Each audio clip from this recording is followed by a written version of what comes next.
Good evening and welcome to Sunset News this Sunday evening. As always, we bring you news, community stories, economics, weather and sports. I am Diana Master. Let's take a look at the news making headlines tonight. The Anti-Corruption Commission will be focusing on high-profile investigations for the 2023-2024 financial year, as these cases can cause huge financial losses for the country. Speaker of the National Assembly, Professor Peter Kashivi, said this in the budget motivation for the Anti-Corruption Commission. Kashivi read the motivation as prepared by the ACC in the spirit of its autonomy. The ACC has been allocated more than 80.6 million Namibian dollars for the 2023-2024 financial year. The Investigations Division has been allocated an amount of more than 29.7 million Namibian dollars. Aside from the investigations in the fishing sector, commonly referred to as fish rot, there are 8 other ongoing high-profile cases that are being investigated and require specialized experts, said Kashivi. He said that priority will be given to the high-profile cases for further investigations during the 2023-2024 financial year. It is crucial that the high-profile cases are prioritized, as they have the potential to undermine the country's commercial and financial interest, cause huge potential financial loss to the country, and the public has an interest in the speedy resolution of these cases. Kashivi said that 87% of the budget allocation for this division goes to remuneration and related expenditure, with only 11% that remains that is used to carry out investigations. Fly Namibia says it's committed to organizing a stakeholder conference to promote disability awareness following 2022 Miss Ability Elizabeth Angoji was denied boarding due to her physical disabilities. According to Fly Namibia, this was because of non-compliance with its conditions of carriage that the booking agent failed to look at. On March 11, a reservation was made for Elizabeth Angoji for a flight departing to Ondangwa from Windhoek on the 12th of March. Angoji was left stranded at the airport as other passengers boarded the flight. She couldn't, due to the non-compliance with Fly Namibia's conditions of carriage. When the reservation was made, Angoji was denied boarding on the morning of March the 12th. Passengers in need of special assistance are, according to national aviation safety protocols and the airline's conditions of carriage, required to notify the airline of special requirements 72 hours before their flight so that the airline may make the necessary preparations, which was unfortunately not possible in this case. Fly Namibia Managing Director Andre Compion said on Friday during a press conference, the incident led disability activists to question the accessibility to service delivery for people living with disabilities. Abinat Ripunda from the Namibia Association of Wheelchair Users said this event signified people with disabilities getting fair and equal treatment in any and every situation. The Deputy Minister for Disability Affairs, Alexia Mandome Ngube, said the ministry has a mandate of strengthening and coordinating the implementation of frameworks around disabilities. Getting into our next story, Namibia has not detected any case of Marburg viral disease to date. This is according to Health Ministry's Executive Director Ben Ngombe, who confirmed the outbreak of the disease in Tanzania. He said the ministry learned about the outbreak in the Kagera region in Tanzania on 21 March. A total of 8 cases have been reported and 5 deaths. The disease is similar to the Ebola viral disease in that they both cause hemorrhagic fevers. Due to the increased activity related to international travel and trade, population displacement and migration, Namibia remains at risk of importation of Marburg viral disease. Therefore, we have to be vigilant and on high alert, particularly our main border crossings and in our public and private facilities, said Ngombe. The disease is transmitted to people from fruit bats and spreads among people through direct body contact with body fluids, surfaces and materials. Illness caused by the disease begins abruptly with high fever, severe headache, abdominal pain, vomiting, diarrhea and dehydration. Closing off our top stories this morning, Windhoek Mayor Joseph Wapingene handed over the keys of the city to the reigning vicar royal couple, Prince Reynard I, the Iron Rocker, and his Princess Saskia I. The lively chatterbox. This culminated in the traditional Vika Street procession through Independence Avenue from the City of Windhoek headquarters to the old train station. The video is by Stefan Noshel. After the break, we get into our story of the day. Stay tuned.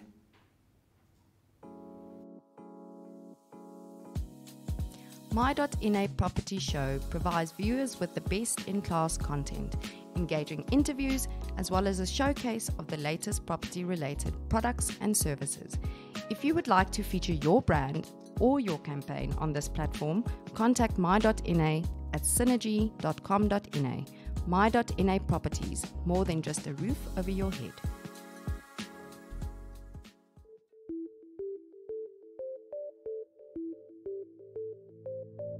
NMH Ad 1 brings you news from all across Namibia.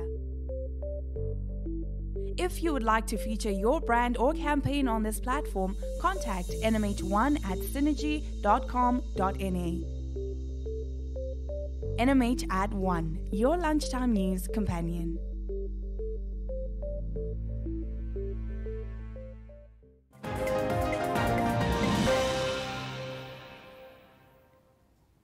Getting into our story of the day, Environment Minister Pohamba Shifeta speaks about the first meeting of the steering committee of the International Drought Resilience Alliance, which he attended in New York last week. Let's take a look. We may start. Okay, Honorable Minister, we understand you're here in New York for a very important meeting. Perhaps just to highlight what type of meeting is it, and the importance of such a meeting to Namibia as a country. You may proceed. Thank you very much. We are here in New York, in the United States, attending a steering committee meeting for the International Drought Resilience Alliance. It's a new initiative that has been launched recently, just the end of last year, and it initiated by countries. 30 countries are members of that steering committee, and Namibia became a member because of historical processes. You remember that we have hosted the UNCCD, that's the United Nations Convention to Combat Desertification 2013, and we have become a part of the historical presidency of the UNCCD. We hosted that conference of the parties, and as Namibia is one of the countries that are severely affected by drought, we are naturally compelled to be part of that steering committee. So right now it is co-chaired by Spain and Senegal. We have about 9 African countries who are part of that steering committee. Today was just a official launching of the steering committee members.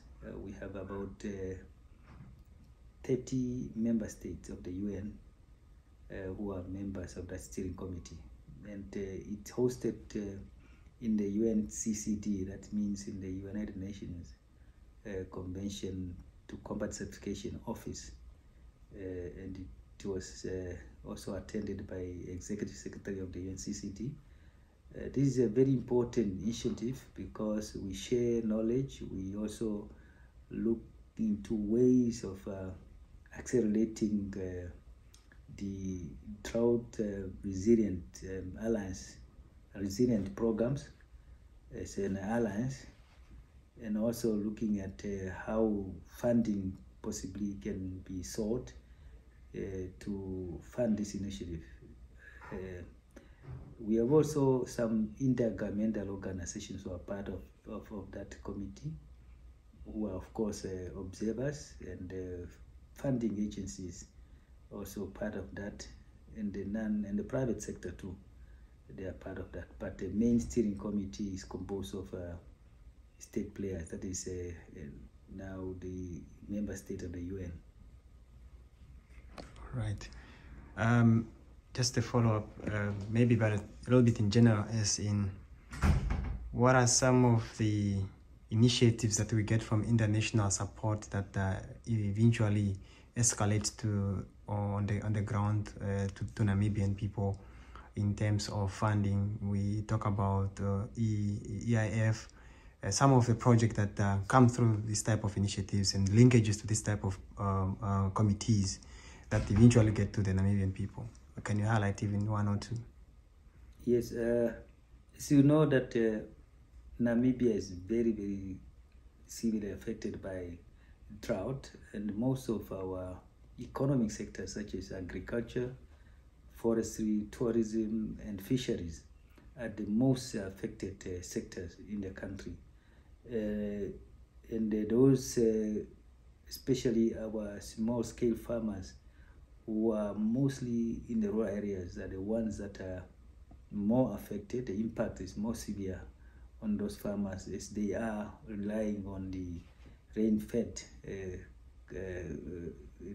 cultivation of subsistence of their farming activities. So now we need to have funding for as a kind of relief in order to adapt to the climatic conditions that we have now, that is drought. As we know that even some of our perennial rivers are no longer following the way we used to have as flowing streams. They are, some of them now becoming kind of semi-imperial rivers. Therefore, we need to adapt to the situation. So we need to get funding as part of our submission as well. The nationally determined contribution that we submitted to the United Nations is also part of that. Is also adaptation program that we have to embark upon in Namibia, and that we need funding for that. And that's why the initiatives what we have made to have our environmental investment fund accredited to the Green Climate Fund is one of those initiatives that will then facilitate and accelerate the process of drought resilient programs in the country. The Office of the Auditor General intends to finalize more than 150 audit reports for the 2023-2024 financial year. We get into the full details of the story after the break as we cover economic news.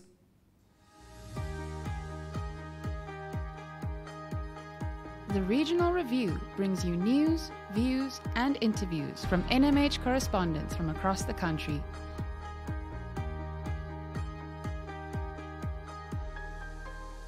If you would like to feature your brand or campaign on this platform, contact regional@synergy.com.na.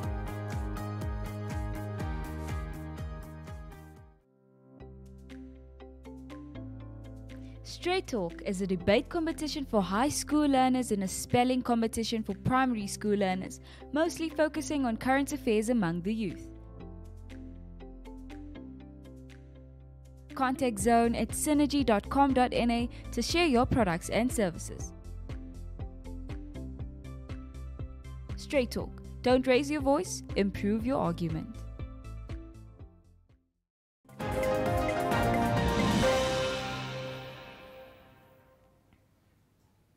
Getting into our economic news, the Office of the Auditor General intends to finalize more than 150 audit reports for the 2023-2024 financial year. These include 33 government audit reports, 73 regional and local authority audit and statutory body audit reports, together with 33 asset inspection audits.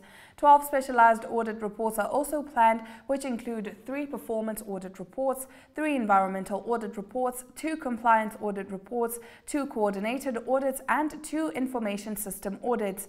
Minister in the Presidency Christina Troebe said this when delivering the motivation on the budget allocation for the Office of the Auditor General for the 2023-2024 financial year. She said that during the 2022-2023 financial year, the Office of the Auditor General managed to table 105 audit reports for local authorities, government offices, ministries and agencies, funds and regional regional councils. It also tabled 3 performance audit reports covering the management of the drought relief program in Namibia, the management and implementation of the food bank program in Namibia, and a follow-up audit on employment amongst the youth. Tabled reports indicate government's understanding toward the relevance of performance audit to national development as well as its willingness to support the audit type, said Koebes.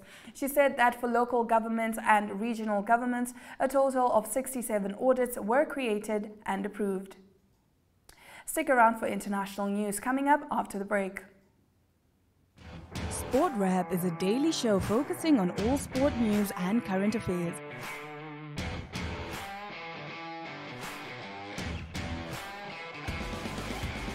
If you would like to feature your brand or campaign on this platform, contact sportwrap@synergy.com.na.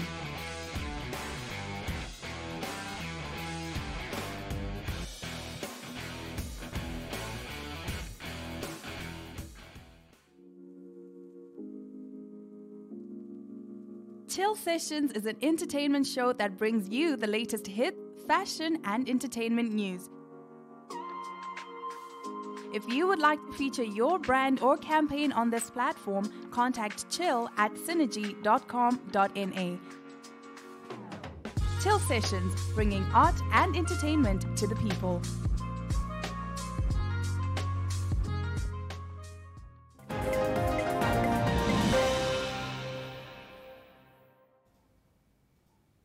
And now for our international news. Russia will station tactical nuclear weapons in neighboring Belarus, President Vladimir Putin said on Saturday, marking the first time since the mid-1990s that Moscow will have based such arms outside the country. Putin made the announcement at a time of growing tensions with the West over the Ukraine war, and as some Russian commentators speculate about possible nuclear strikes. Tactical nuclear weapons refer to those used for specific gains in the battlefield rather than those with the capacity to wipe out cities. It is unclear how many such weapons Russia has, given it is an area still shrouded in traditions of Cold War secrecy. Experts told Reuters the development was significant since Russia had until now been proud that unlike the United States, it did not deploy nuclear weapons outside its borders. Belarus has borders with 3 NATO members, Poland, Lithuania, and Latvia. This is part of Putin's game to try to intimidate NATO because there is no military utility from doing this in Belarus, as Russia has so many of these weapons and forces inside Russia, said Hans Christensen, director of the Nuclear Information Project at the Federation of American Scientists. Putin told state television that Belarusian President Alexander Lukashenko had long raised the issue of stationing tactical nuclear weapons in his country. After the break, we take a look at the weather forecast.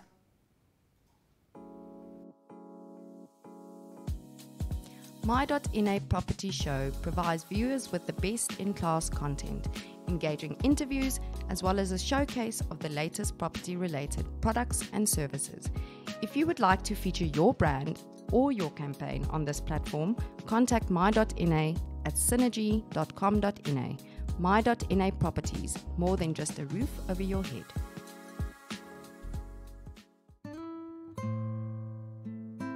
Ohole So Nice is an entertainment show brought to you by the youth for the youth. This is a dating show that allows individuals to participate and be their own true selves. If you would like to feature your brand or campaign on this platform, contact Zone at synergy.com.na.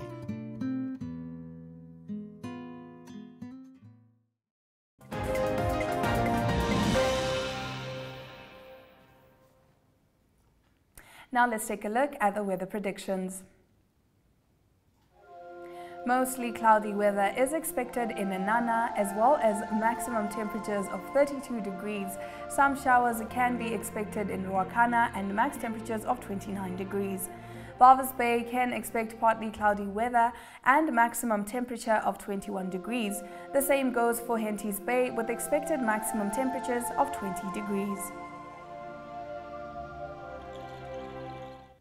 In the sports section tonight, we take a look at the just concluded Africa Triathlon Cup. Stay tuned.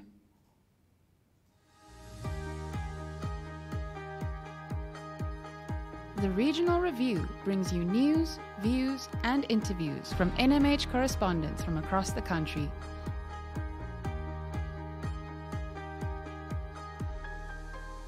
If you would like to feature your brand or campaign on this platform, contact regional@synergy.com.na.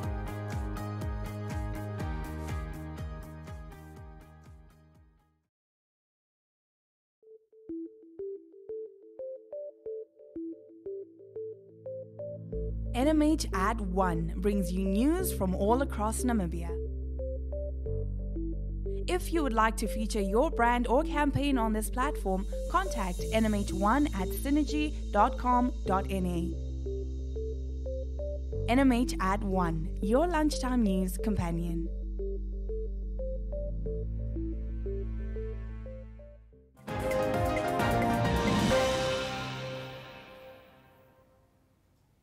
Now let's get into our sports news. The Africa Triathlon Cup 2023 took place in Swakopmund yesterday, with Netherlands taking home the overall win. The elite standings for the men are Richard Murray in first place, Emil Holm and Matthew Wright taking second and third place respectively.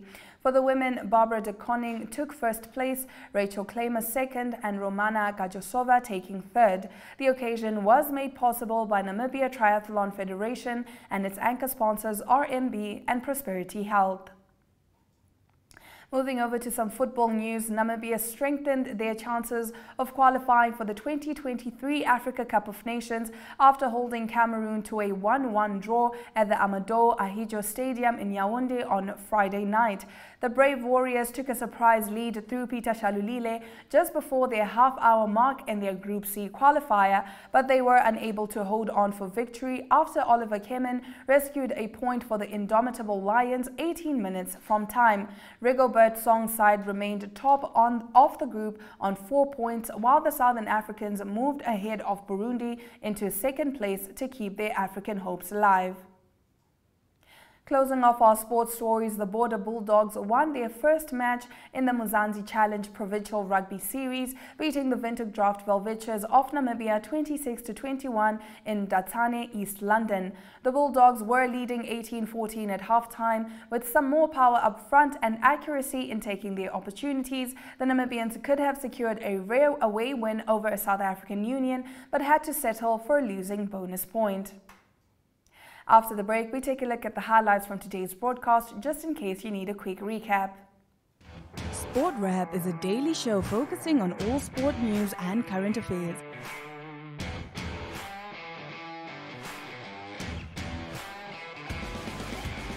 If you would like to feature your brand or campaign on this platform, contact sportwrap@synergy.com.na.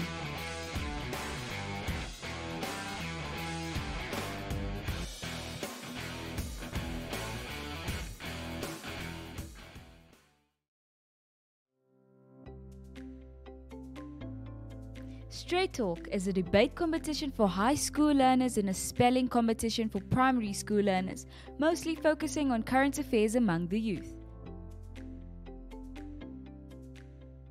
Contact Zone at synergy.com.na to share your products and services. Straight Talk. Don't raise your voice, improve your argument.